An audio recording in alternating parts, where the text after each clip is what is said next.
বেহুলার মাংসের টুকরো একত্রিত করে মন্ত্র পুরো করে বেহুলাকে আবার জীবিত করে দিল। তাই বেহুলাকে রেখে মা বিশ্বহরি কি করে বলছে, বলছে ও মা বিশ্বহরি,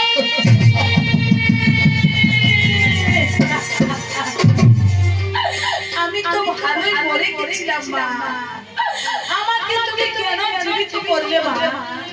আমি বেঁচে কি করব? আমি কার জানে বাঁচবো মা? তুমি বলতে পারো মা, তুমি বলতে পারো। ও মা, তুমিও তো এক নারী, আমিও তো এক নারী, তাই নারী হয়ে কি নারী নারী বুঝতে পারছো না মা? তুমি নারী হয়ে কি নারী বুঝতে পারছো না?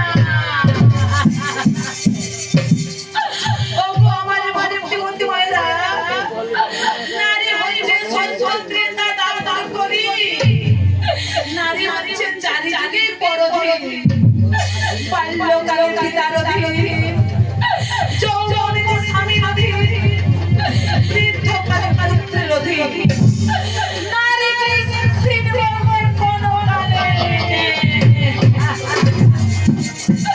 কোথায় যাচ্ছে শ্বশুর বাড়ি, কোথায় যাচ্ছে বাপের বাড়ি, নারীদের বাড়ি ঘর বলতে কোথাও যায়, তাই বলছে ও মা, ও গো মা বিশ্বহরি, আমি তো ভালো মরে গেছিলাম মা, আমি কি জন্য বাঁচবার জন্য বাঁচবা তুমি আমায় বলতে পারো? এক নারী হয়ে কি তুমি নারীর মতো বুঝতে পারছো না? তুমি নারী হয়ে কি নারীর মতো বুঝতে পারছো না বাবা?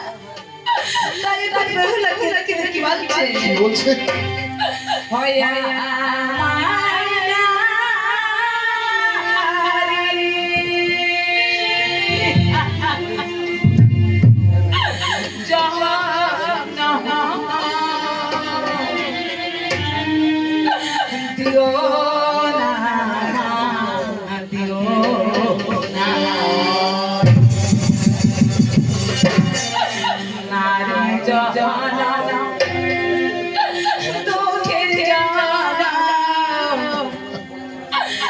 সইতে পারি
ঘুম পাড়ানি, একজন হচ্ছে উচ্চদানি, আর একজন হচ্ছে উস্কুসানি, আর একজন হচ্ছে ফুসফুসানি।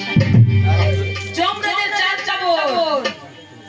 তো বৃন্দাবনে কৃষ্ণ নাম রাধা নাম হচ্ছিল।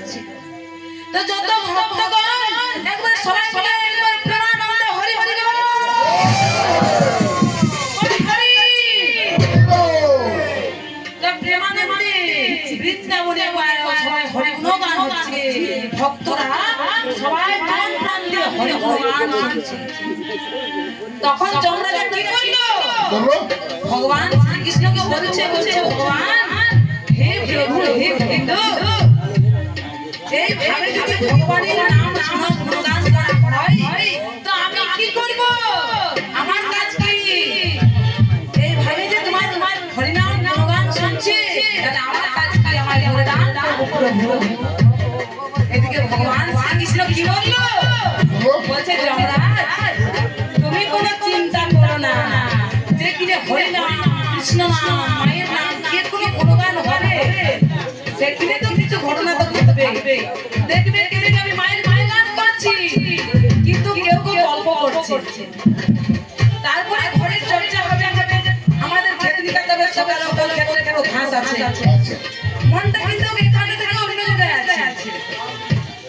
কেউ গল্প করবে, যে ঘুম পড়ানি, যে ঘুমাবে বাবা, কিন্তু সেই যমরাজার দিকে চলে যাবে।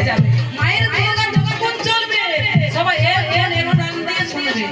তাই যমরাজাকে বলছে ভগবান শ্রীকৃষ্ণ, যে ঘুমাবে সে কিন্তু তোমার দিকে চলে যাবে, যে কথা বলবে নাম হতে হতে যে গল্প করবে সে কিন্তু তোমার দিকে চলে যাবে।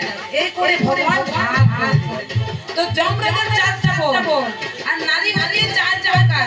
কি কি? এক লোক হলো ঝঙ্কিনী, রুমকিনী, পদ্মিনী, হস্তিনী। তো এই কলিযুগে ঝঙ্কিনী আর রুমকিনী আছে আগো, পদ্মিনী হস্তিনী বলতে নেই। ঝঙ্কিনী কাকে বলে? ঝঙ্কিনী কাকে বলে গো? যেমন আমাদের মাঝাতে কাঁসার থালা পড়ে গেলে যেমন ঝমঝম করে আওয়াজ আসে, সে হলে ঝঙ্কিনী। কথাটা না শোনার আগে এবার ইয়াকে বললো না অন্য কাউকে বললো, ও কান কানে শুনবে ঝগড়া করার জন্য, আর না শুনে খবরটা শক্ত করে বেঁধে ঝগড়া করবে, সে হচ্ছে ঝঙ্কিনী। রুমকিনী তার চাটুকু কম, হস্তিনী হচ্ছে হাতি। হাতি যেমন চলে বলে না যে মা লক্ষ্মী দেখতে লজ্জা সরাতে, হাতির পেছনে কত কুকুর ঢুকুক না লজ্জা।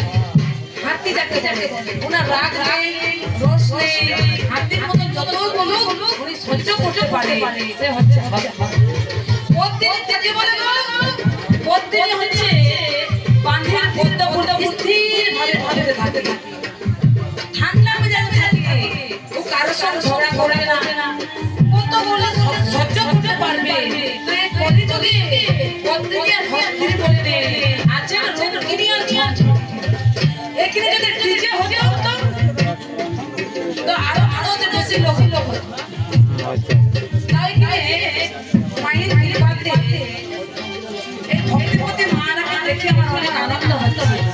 আর এই যে গুরুজনরা আছেন আমার ভাইরা, এই যে মায়ের গুণগান এত সুন্দর ভাবে শুনছেন না, আমাকে এত আনন্দিত লাগছে। মায়ের গুণগান গাইতে আমার ভালো লাগছে।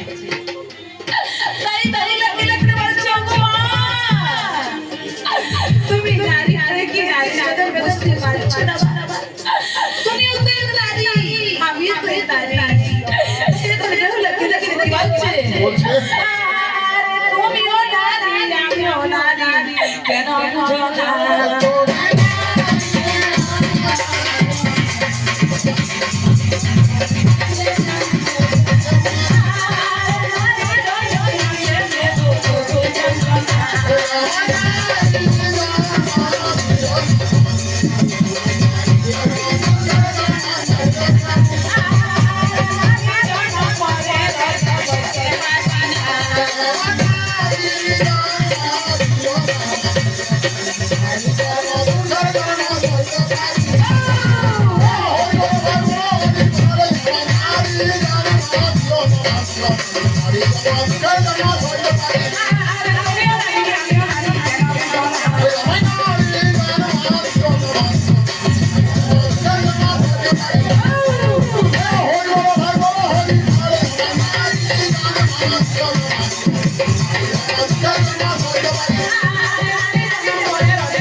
দুঃখের জ্বালা হইতে পারি না।